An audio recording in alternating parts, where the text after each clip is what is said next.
สวัสดีครับกลุ่มกับผมกลุ่มที่28วันนี้จะมานำเสนอการเพิ่มประสิทธิภาพโดยวิศวกรรม Concurrence และเทคนิค ECRS กรณีศึกษาอุตสาหกรรมผลิตชิ้นส่วนขนาดเล็กของยานยนต์ครับนำเสนอโดยนายสุภลักษณ์หอมบุและนายสุวิจักรบุรณเจริญวิทย์สาขาวิชาวิศวกรรมอุตสาหการและการจัดการข้อสำคัญของงานวิจัยการศึกษาพบว่าชิ้นงานเป็นชิ้นงานปั๊มขึ้นรูปโลหะและมีความต้องการของลูกค้าเพิ่มมากขึ้นจึงทำให้การผลิตชิ้นงานไม่ทันต่อความต้องการ กระบวนการผลิตบางขั้นตอนมีขั้นตอนการผลิตเหมือนกันวิธีการ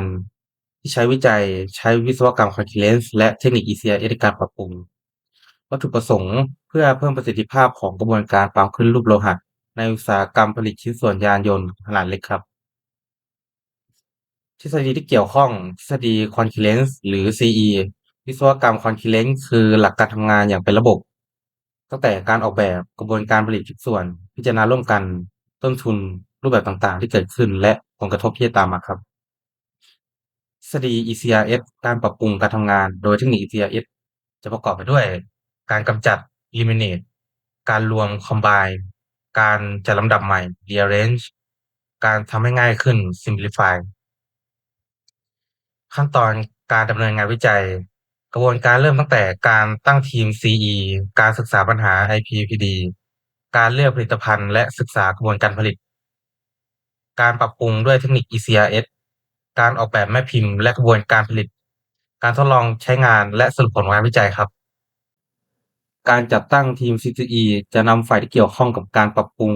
แบบชิ้นงานและแม่พิมพ์การผลิตซึ่งจะประกอบไปด้วยทีมวางแผนผลิตภัณฑ์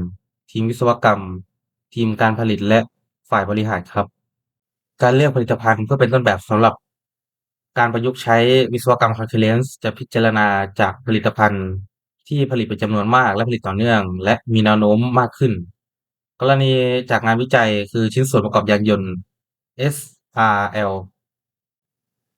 ในส่วนของกระบวนการผลิตเริ่มรอบงานขั้นตอนที่1หยิบชิ้นงาน5ชิ้นวางบนเครื่อง 4.5 วินาทีขั้นตอนที่2หยิบชิ้นงานที่1วางบนแม่พิมพ์ 2.6 วินาที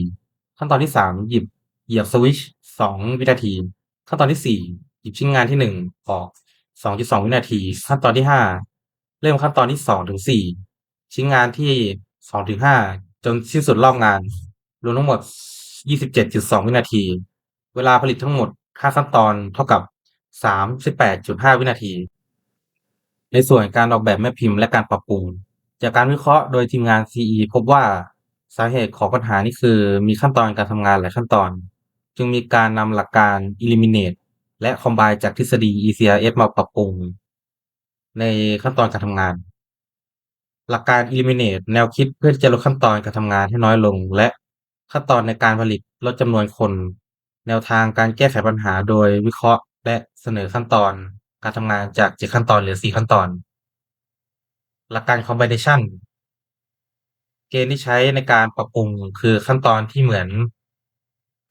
กันควรยุบรวมให้เหลือในแม่พิมพ์เดียวเพื่อลดการใช้แม่พิมพ์และเครื่องปั้นโลหะ ในส่วนของวิธีการปรับปรุงและผลงานวิจัย การปรับปรุงเพิ่มการเจาะรูจากขั้นตอนที่5และ7นำไปเจาะรูพร้อมกันในขั้นตอนที่1การครอบขอบ2ด้าน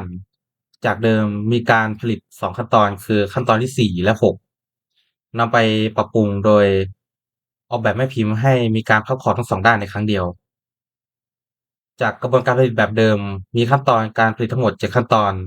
หลังปรับปรุงเหลือเพียง4ขั้นตอนหรือเทียบเท่ากับ 30.8 วินาทีผลงานวิจัยเปรียบเทียบจำนวนเครื่องจักรจาก7เครื่องจักรเหลือเพียง4เครื่องจักรเพิ่มประสิทธิภาพเป็นร้อยละ42.8%ขออภัยครับจำนวนพนักงานจาก7คนเหลือ4คน